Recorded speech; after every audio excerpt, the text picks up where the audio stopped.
Bismillahirrahmanirrahim. Assalamualaikum warahmatullahi wabarakatuh. Waalaikumsalam warahmatullahi wabarakatuh. Alhamdulillah wassalatu wassalamu ala Rasulillah wa ala alihi wa sahbihi wa man tabi'ahu bi ihsanin ila yaumil qiyamah. Ashhadu an la ilaha illallah wahdahu la syarika lah wa ashhadu anna Muhammadan abduhu wa rasuluhu la nabiyya wa la rasula ba'dah. Amma ba'd. Hadirin Bapak Ibu sekalian yang dimuliakan Allah Subhanahu wa taala, pada kesempatan pagi ini kita kembali akan membacakan kitab Aqidatu Ahli Sunnati wal Jamaah yang ditulis oleh Al-Allamah Asy-Syaikh Muhammad bin Shalih Al-Utsaimin rahimahullahu taala.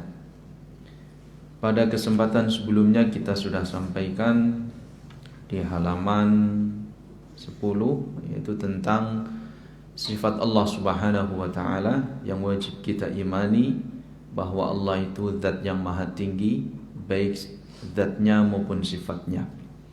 Sudah kita sampaikan, kita ketengahkan dalil-dalil dari Al-Quran, hadis-hadis Nabi SAW, dalil secara akal dan ijma para ulama, demikian juga dalil fitrah. Nah, pada kesempatan kali ini kita akan melanjutkan masih di halaman 10.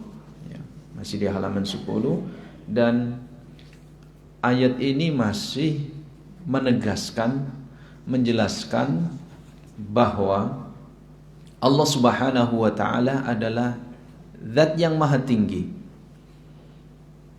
dari sifatnya maupun dari zatnya. Itulah yang wajib kita imani sebagaimana yang disebutkan di dalam halaman yang 10, wa nu'minu bi anallaha azza wa jalla aliyun ala khalqihi bidzatihi wa sifatihi.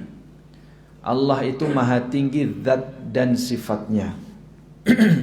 Maka kali ini kita lanjutkan. Qala al-musannifu rahimahullah, penulis berkata, wa nu'minu, dan kita mengimani, kita mempercayai seyakin-yakinnya.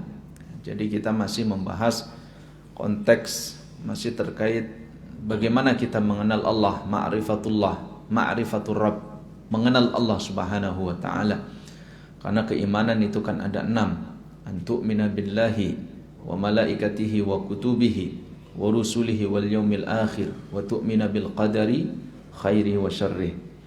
Maka kita masih pada level bagaimana kita mengenal Allah Subhanahu wa taala. Karena setidaknya agama kita kan memang tidak dilandaskan kepada akal. Agama kita adalah agama yang dilandaskan kepada dalil, bersumberkan dari wahyu-wahyu, yaitu dari Al-Quran dan hadis-hadis Nabi SAW. Akan tetapi terkadang ada pertanyaan-pertanyaan yang dilontarkan yang bersumberkan dari akal. Maka Islam pun harus bisa menjawabnya. Mungkin pertanyaan tentang di mana Allah, di mana Tuhanmu. Maka Islam memiliki konsep yang sempurna, konsep yang paripurna. Maka ketika ada pertanyaan itu, Islam telah memberikannya. Dan jawaban itu disumberkan dari apa yang disampaikan oleh Allah Subhanahu wa ta'ala. Wa nu'minu bi annahu, dan kita mengimani. Kita bacakan dulu, nanti kita rinci sedikit demi sedikit. Wa nu'minu bi annahu, dan kita mengimani, meyakini dengan sebenar-benarnya, bi annahu, bahwa Allah Subhanahu wa taala sebagaimana yang Allah kabarkan, Allah informasikan sendiri di dalam Al-Qur'an. Di dalam surat Yunus ayat 3, Allah berfirman, khalaqas samawati wal arda fi sittati ayyamin thumma stawa 'alal 'arsy yudabbirul amr. Dialah yang menciptakan langit dan bumi di dalam 6 hari. 6 masa. Kemudian dia istawa 'alal arsy. Istawa di atas arsinya. Dalam terjemahannya itu diartikan kemudian bersemayam di atas arsinya. Yudabbirul amra, dan dia mengatur segala urusan. Wastiwa'uhu 'alal arsy 'uluwu 'alaihi bidzatihi. Istiwa'uhu, istiwa Allah di atas arsy adalah 'uluwuhu 'alaihi, ketinggian Allah di atasnya, bidzatihi, dengan zatnya. Jadi zat Allah Subhanahu wa taala berada di atas arsy. Uluwan khasan yaliku bijalalihi wa 'azamatihi, di mana ini sesuai dengan keagungan dan kemuliaan Allah Subhanahu wa taala.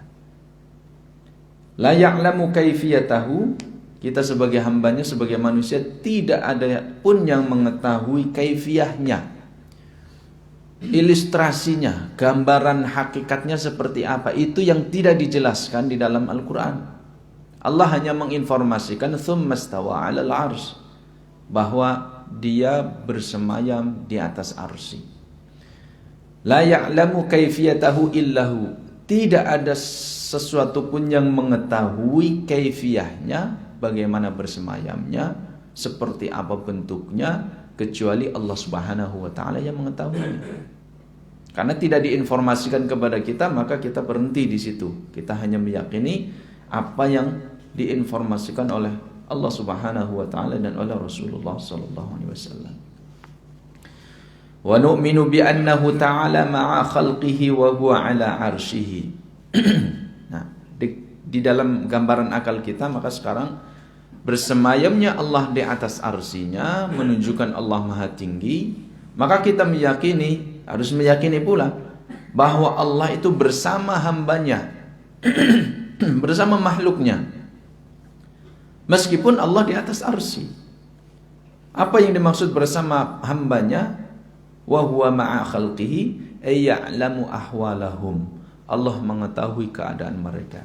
Jadi Allah mengetahui keadaan kita, ada yang senang, ada yang sedih, ada yang berbahagia, ada yang sedang berduka, ada yang sedang bekerja, ada yang sedang beristirahat. Allah mengetahui semua kondisi kita. Wa yasma'u aqwalahum, Allah pun mendengar semua perkataan mereka, perkataan makhluknya, dari bangsa jin, dari pepohonan, semua makhluknya, termasuk manusia yang berbeda-beda bahasa, berbeda-beda suku. Allah mendengar semua perkataan kita. Wa yara af'alahum, dan Allah melihat perbuatan mereka, perbuatan para makhluknya, perbuatan kita sebagai salah satu makhluk yang diciptakan oleh Allah Subhanahu wa taala. Allah mengetahui itu semuanya. Padahal Allah uluwun 'alal arsy, Allah Maha Tinggi di atas arsinya. Wa yudabbiru umurahum, dan Allah mengatur semua urusan makhluknya, mengatur hujan, mengatur panas, mengatur rezeki manusia, mengatur peredaran alam semesta ini. Yarzuqu al-faqir, yurziqul faqir, Allah memberikan rizki kepada orang-orang yang membutuhkan, kepada makhluk yang membutuhkan. Wa yujbirul kasir, dan Allah memberikan, menutupi orang-orang yang sedang membutuhkan. Yu'til mulka man yasha, kita harus meyakini bahwa Allah memberikan kerajaan, kekuasaan bagi siapa yang dikehendaki. Kekuasaan dalam harta, kekuasaan dalam kedudukan, kekuasaan dalam bidang keilmuan. Allah menghendaki bagi siapa yang diinginkan oleh Allah Subhanahu wa taala. Wa yanzi'ul mulka mimman yasha, dan Allah pun bisa mencabut kekuasaan itu, kepemilikan itu, baik berupa kedudukan, harta, jabatan, keilmuan dan seterusnya, dari siapa yang Allah kehendaki. Wa yu'izzu man yasha, Allah memuliakan siapa yang Dia kehendaki. Wa yudhillu man yasha, Allah akan menghinakan siapa yang Dia kehendaki. Biyadihil khair, segala kebaikan berada di tangannya. Wa huwa ala kulli syai'in qadir, dan dia maha berkuasa atas segala sesuatu. Wa man kana hadha sa'nuhu kana ma'a khalqihi haqiqatan. Kalau demikian nih, demikian kondisi Allah Subhanahu wa taala, maka itulah hakikat Allah bersama hambanya. Jadi bukan kebersamaan Allah bersama hambanya itu bukan secara zatnya, karena itu menunjukkan sifat kurang, sifatun naqsi lillah, dan hadza la yaliku billah, ini tidak layak bagi Allah Subhanahu wa taala. Di bumi zatnya kan enggak mungkin, sementara Allah sudah mengabarkan tsumma stawa 'alal 'arsy, Allah bersemayam di atas arsy, Allah maha tinggi di atas arsinya. Wa in kana fawqahum 'ala 'arsyihi haqiqatan, meskipun Allah berada di atas arsinya secara hakikatnya. Allah Subhanahu wa taala berfirman, laisa kamits wa la naqulu kama taqulul khululiyah minal jahmiyati wa ghairihim innahu ma khalqihi fil ardi. Maka kita tidak boleh mengatakan, tidak boleh meyakini, tidak boleh mempercayai sebagaimana yang dikatakan atau diyakini oleh orang-orang dari kalangan sekte hululiyah, sekte yang meyakini wahdatul wujud, sekte kelompok sesat yang meyakini tentang manunggaling kawula Gusti, menyatunya zat Allah dengan makhluknya, yaitu diantaranya adalah sekte Jahmiyah. Ini termasuk sekte hululiyah. Wa ghairuhum, dan selain mereka. Kenapa? Innahu ma'a khalqihi fil ardi, karena mereka meyakini Allah bersama makhluknya di bumi ini, ya. Wa nara anna man qala dzalika fa huwa kafirun aw dhallun. Maka kita berpandangan bahwa orang-orang yang meyakini demikian maka dia adalah orang-orang kafir dan orang-orang yang tersesat. Li'annahu wasafallaha bima la yaliku minan naqais, karena dia telah meyakini, mensifatkan untuk Allah Subhanahu wa taala dengan sesuatu yang tidak sesuai dengan keagungan dan kemuliaan Allah. Nah, maka ini harus kita berhati-hati di dalam memahami hal ini. Nah, ini yang akan ini kurang lebih paragraf yang masih satu makna gitu ya, kita bacakan ini sampai paragraf ini. Wa nara anna man qala dzalika fa huwa kafir aw dhalun li'annahu wasafa Allah bima la yaliku minan naqais. Nah, Allah bersemayam di atas ars.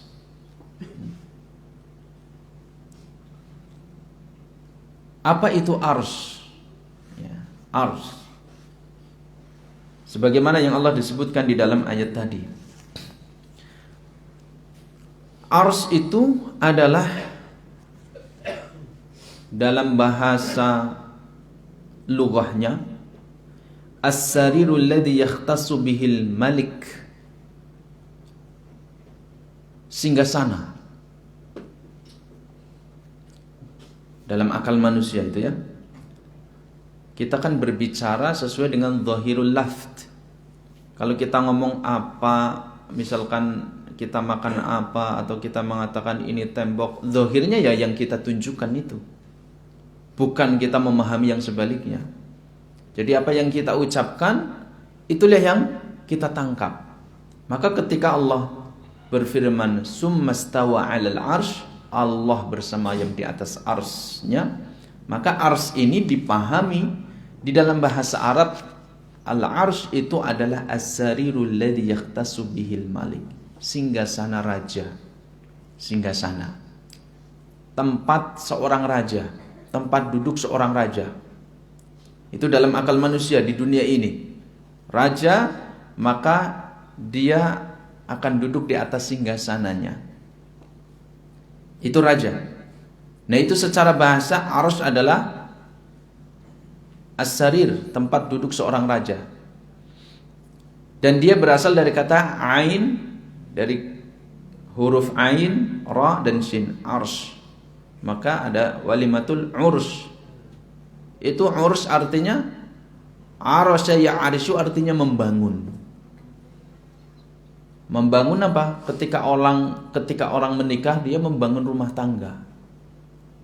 Maka arsy itu berasal dari 3 huruf tadi, ain, ra, shin, yang artinya membangun. Dan arsy ini maksudnya adalah singgasana, tempat duduk seorang raja dari aspek bahasa, ya, dari aspek bahasa.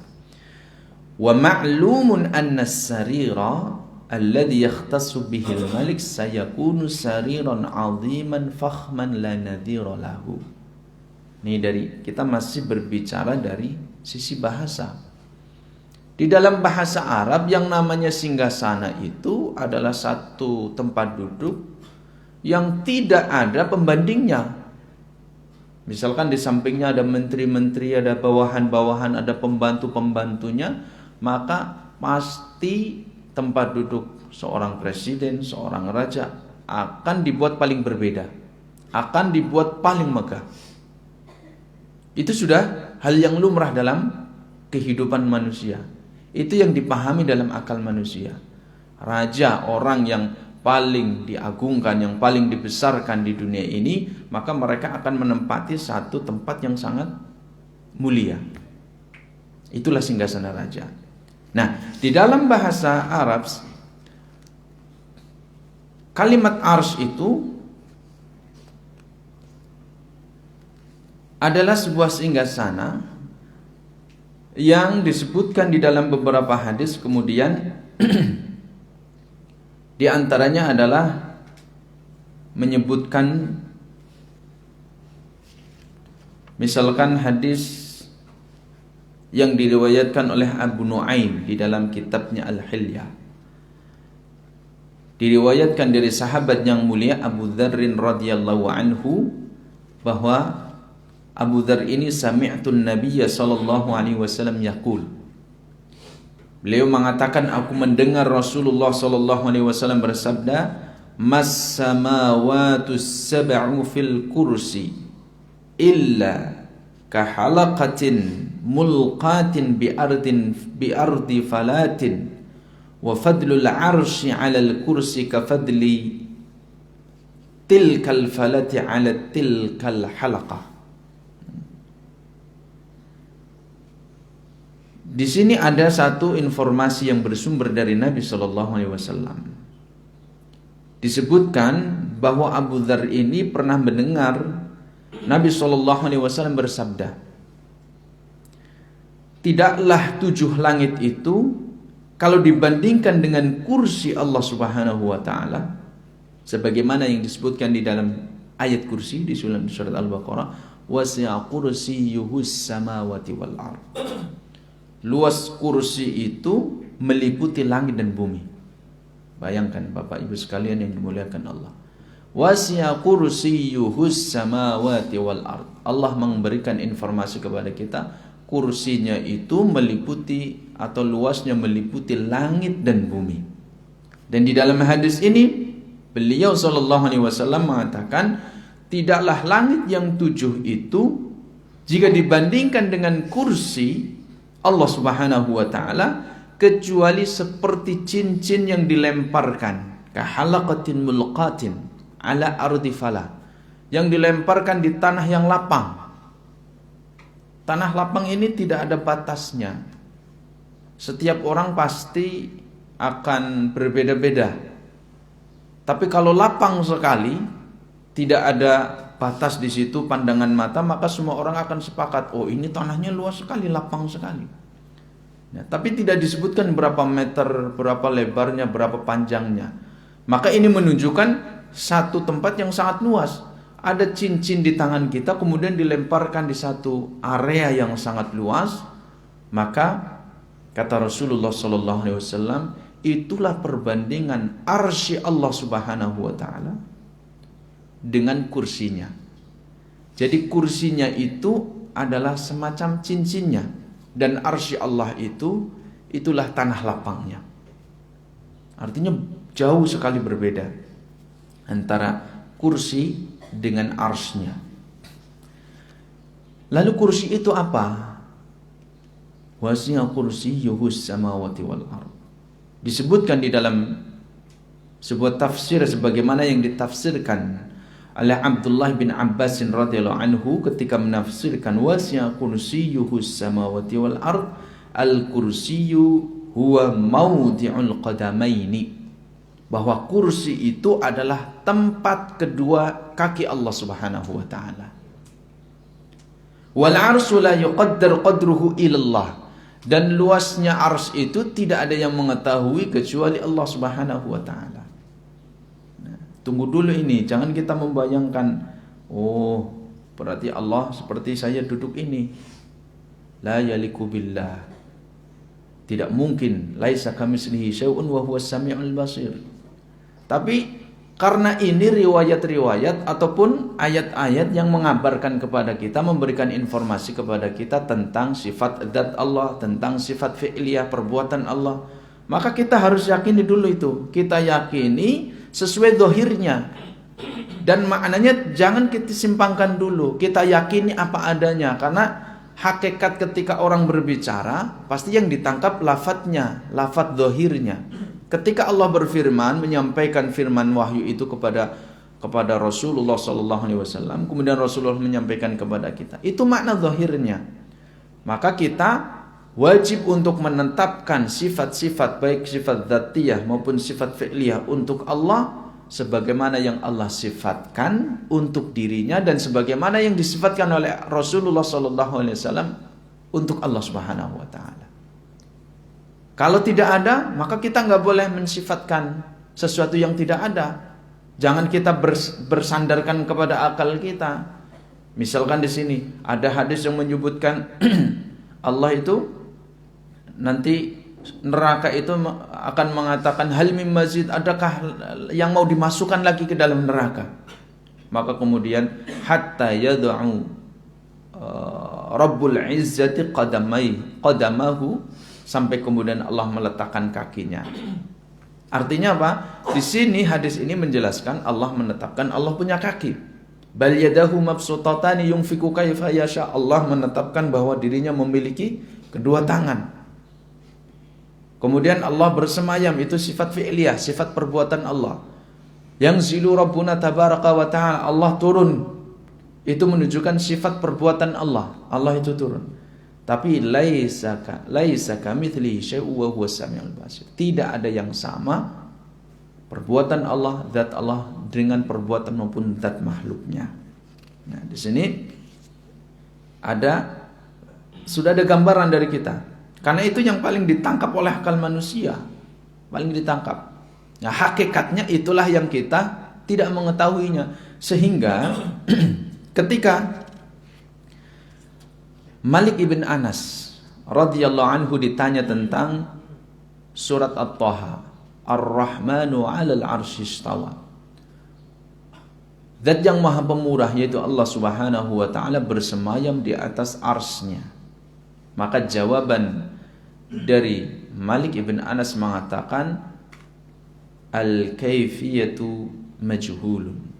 Kaifiyah tentang bagaimana Allah bersemayam, tentang apa materi ars itu, lalu kemudian tentang bagaimana kursi Allah Subhanahu wa taala hakikatnya, maka al-kaifiyatu majhulun, gambarannya, hakikatnya kita tidak mengetahuinya, karena itu tidak dijelaskan di dalam Al-Quran maupun di dalam hadis-hadis Nabi Shallallahu Alaihi Wasallam. Tapi makna al-istiwa ma'lumun. Tapi makna istiwa orang-orang Arab mengakui, paham.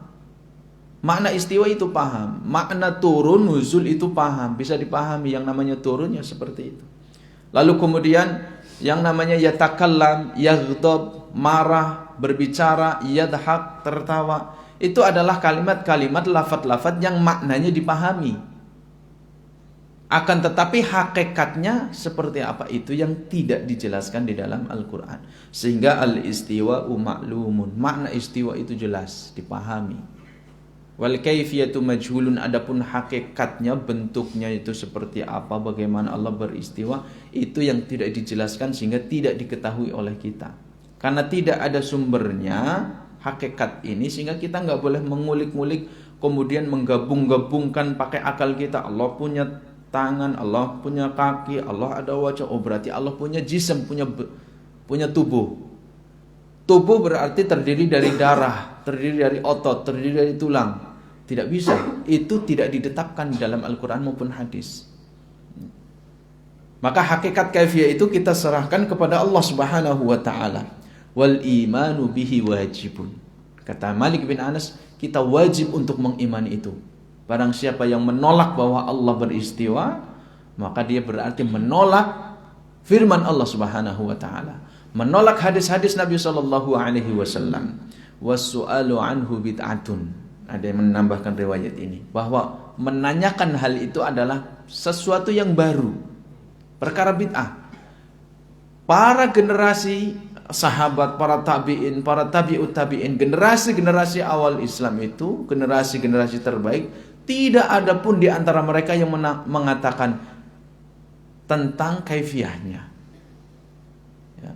Yang zilu rabbuna tabaraka wa ta'ala, ketika misalkan Rasulullah menyampaikan itu, fi sulusil lailil akhir, Allah itu turun ke langit dunia pada sepertiga malam terakhir. Kemudian sahabat bertanya, ya Rasulullah, bagaimana turunnya Allah? Apakah seperti seseorang yang turun dari atas ranjang ke lantai? Tidak ada pertanyaan itu dari para sahabat. Para tabi'in pun tidak ada yang menanyakan itu kepada para sahabat. Wahai sahabat, wahai Abdullah bin Abbas, wahai Umar bin Al-Khattab, bagaimana Allah bersemayam di atas arsy? Tidak ada. Maka pertanyaan-pertanyaan itu adalah pertanyaan-pertanyaan yang muncul belakangan ketika akal ini diotak-atik. Berusaha untuk menolak nas-nas Al-Quran, berusaha untuk menolak nas-nas hadis, ketika mereka lebih mengedepankan akal daripada dalil, daripada Al-Quran maupun hadis-hadis Nabi Sallallahu Alaihi Wasallam. Maka tentang kaifiyah ini tidak ada seorang pun yang mengetahuinya. Maka arsy itu adalah dia termasuk a'lal makhluqat, makhluk yang paling tinggi.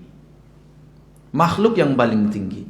Allah menciptakan makhluknya, dan makhluk yang paling tinggi yang diciptakan oleh Allah, keberadaannya adalah al-arsy.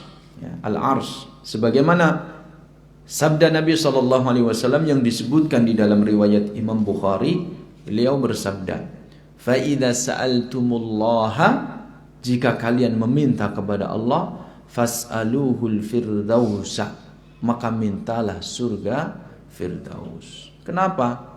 Kata beliau SAW, fa innahu awsatul jannati wa a'lal jannah. Karena surga Firdaus adalah surga yang paling istimewa dan paling tinggi kedudukannya. Wa fawqahu al-arsyur rahman wa minhu tafajjaru anharul jannah. Tadi kan beliau mengatakan, mintalah surga Firdaus, karena surga Firdaus adalah tingkatan surga yang paling tinggi. Wa fawqahu arsyur rahman, di atas surga Firdaus adalah arsy Allah Subhanahu wa taala. Dari arsy itulah terpancar sungai-sungai yang mengalir ke surga. Jadi arsy adalah makhluk Allah yang paling tinggi, di atas derajatnya, di atas surga Firdaus. Wa huwa akbarul makhluqat, dia juga makhluk yang paling besar. Makhluk yang Allah ciptakan paling besar adalah al-arsy, sebagaimana firman Allah Subhanahu wa taala di dalam surat An-Nahl ayat 26. Kemudian di dalam surat Al-Mu'minun ayat 116.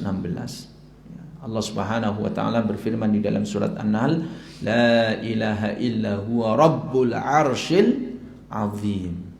Tidak ada ilah yang berhak disembah selain Dia, pemilik arsy yang agung. Nah, penyebutan al-azim ini sifat untuk arsy menunjukkan arsy itu adalah akbarul makhluqat, makhluk yang Allah ciptakan sebagai makhluk yang paling tinggi. Bapak Ibu yang dimuliakan Allah Subhanahu wa taala, Allah bersemayam di atas arsy itu disebutkan di dalam kurang lebih sekitar 7 ayat di dalam Al-Quran. Yang pertama di dalam surat Al-A'raf ayat 54. Allah berfirman, Inna rabbakumullahu alladhi khalaqas samawati wal arda fi sittati ayyamin thumma stawa 'alal 'arsy.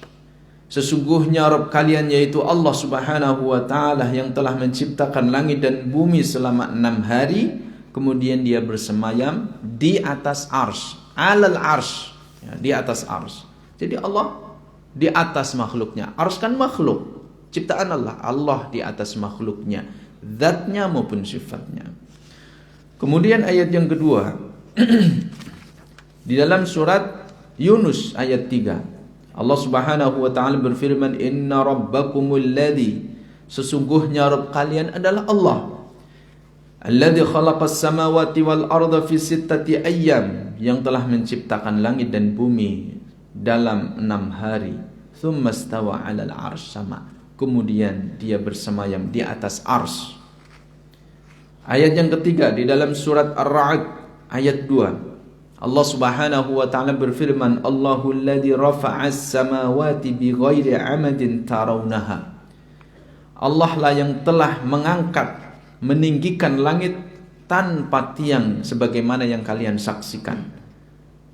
Tsumma stawa 'alal 'arsy, dia kemudian bersemayam di atas arsy.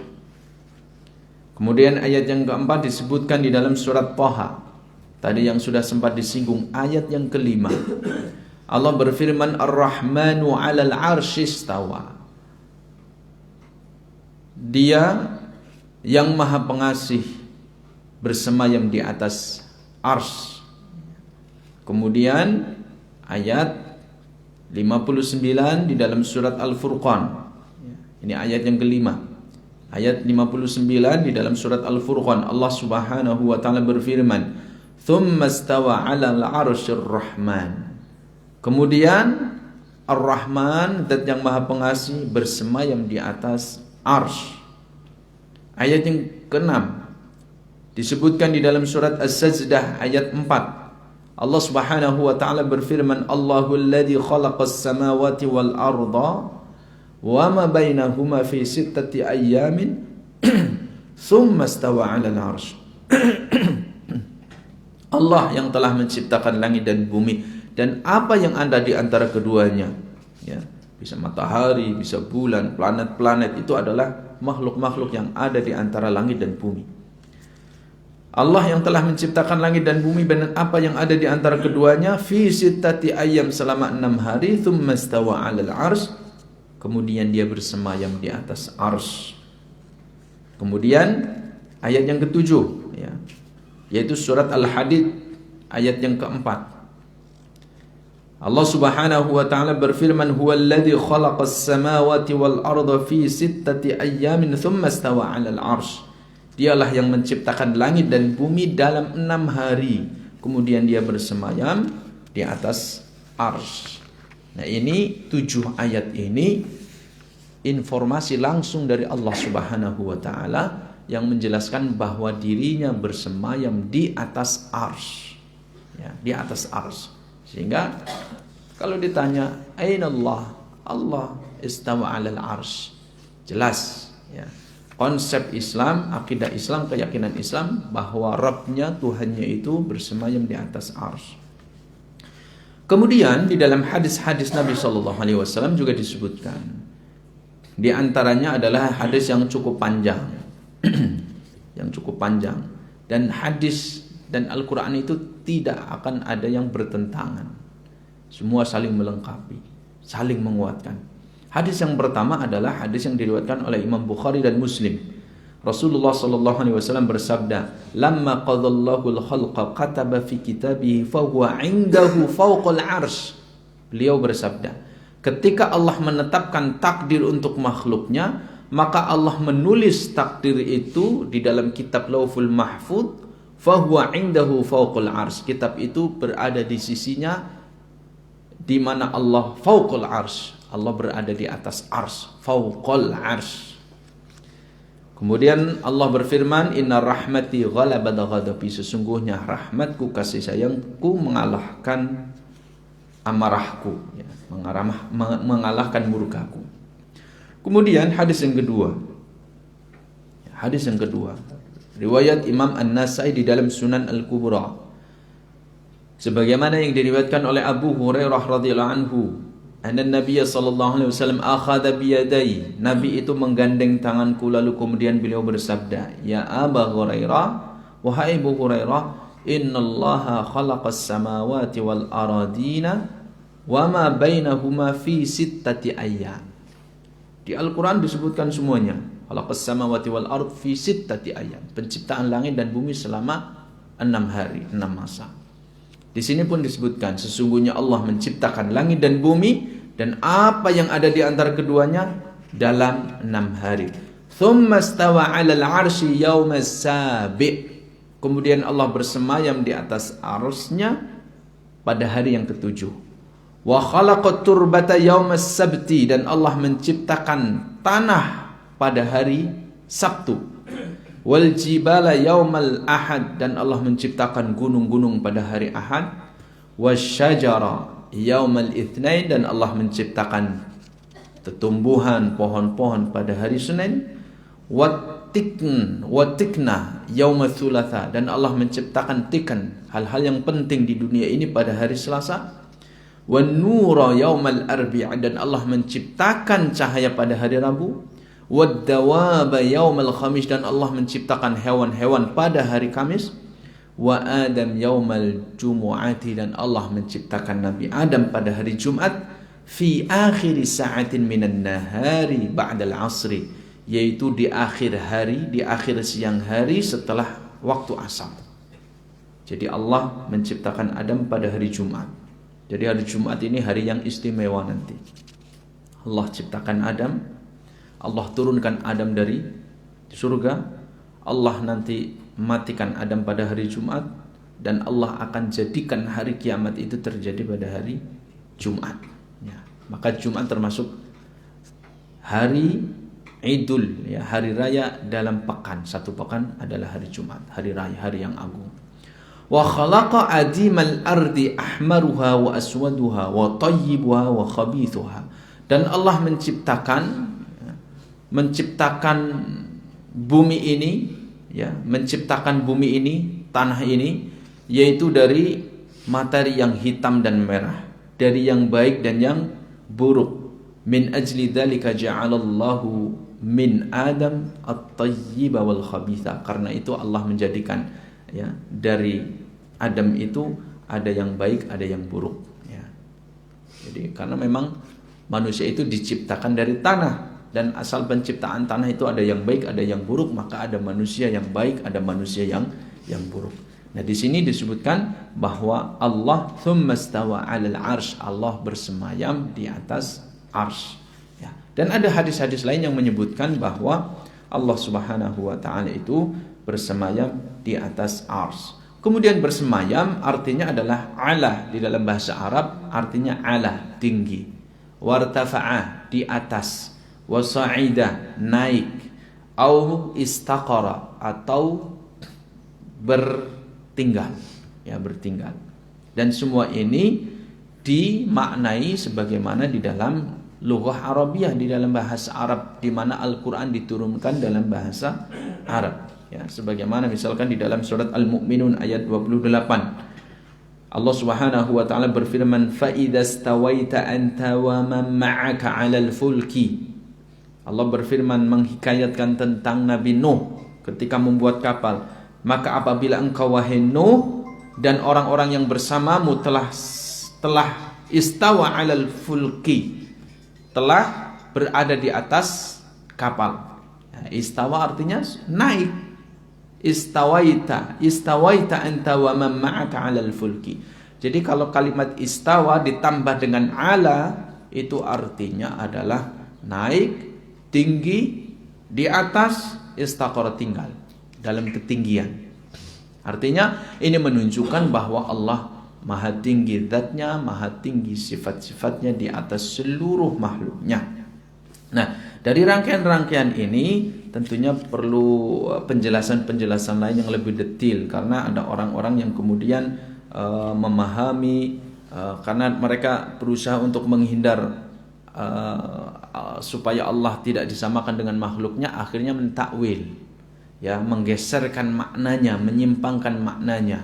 Maka thariqatus salaf, para generasi pertama, para sahabat, kemudian para tabi'in, para tabi'ut tabi'in, mereka memahami sebagaimana zahirnya dan tidak mentakwilnya, menafsirkan, menyimpang dari makna zahirnya. Yang tidak kita ketahui sebagaimana diriwayatkan dari para ulama salaf, para sahabat, para tabi'in dan tabi'ut tabi'in adalah tentang kaifiyahnya. Tentang kaifiyahnya. Kita wajib mengimani bahwa Allah bersemayam di atas ars. Kita mengimani bahwa Allah ini menunjukkan bahwa Allah maha tinggi, zat dan sifatnya di atas seluruh makhluknya. Maka kemudian kita tidak boleh menanyakan bagaimana sifatnya Allah bersemayam, bentuknya Allah bersemayam. Itu yang tidak diriwayatkan dari para sahabat. Mereka tidak menanyakan itu. Ya. Kenapa? Karena ini tidak dijelaskan di dalam Al-Quran maupun hadis-hadis Nabi SAW. Dan akal kita tidak boleh merangkai puzzle-puzzle itu. Tidak boleh merangkai. Kalau Allah bersemayam di atas ars itu makhluk, berarti Allah membutuhkan makhluk. Kalau Allah membutuhkan makhluk, berarti Allah bisa bersama makhluk, dan seterusnya. Berarti Allah fakir, maka ini tidak bisa. Ya. Maka kita katakan Allah bersemayam di atas ars, yaliku bijalalihi. Allah bersemayam di atas arsnya tidak sama sebagaimana bersemayamnya makhluk di atas singgasananya. Tapi kita memahami makna bersemayam itu yang menunjukkan bahwa Allah maha tinggi, sesuai dengan keagungan, sesuai dengan kemuliaan Allah subhanahu wa ta'ala. Nah, kalau kita memahami ini dengan baik, maka kita semakin mengenal Allah subhanahu wa ta'ala, keberadaan Allah di mana, lalu kemudian bagaimana kekuasaan Allah subhanahu wa ta'ala. Maka kita akan semakin cinta kepada Allah subhanahu wa ta'ala. Kita akan semakin dekat kepada Allah subhanahu wa ta'ala.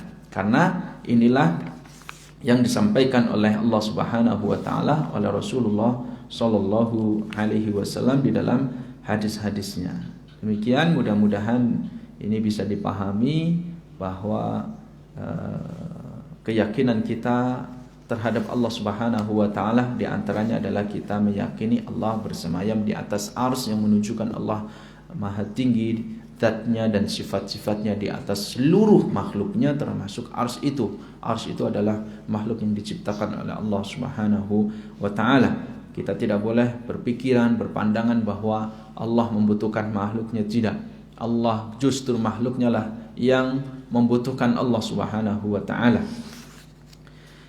Mudah-mudahan yang sedikit ini bisa dipahami dengan baik dan kita senantiasa mendapatkan petunjuk, taufik, hidayah dari Allah subhanahu wa ta'ala untuk senantiasa berada di atas jalan yang lurus, di atas akidah yang benar, di atas pemahaman yang benar, dan Allah subhanahu wa ta'ala menjadikan kita hamba-hamba yang istiqamah sampai akhir hayat kita. Demikian, subhanakallahumma wa bihamdika asyhadu an la ilaha illa anta astaghfiruka wa atubu ilaik.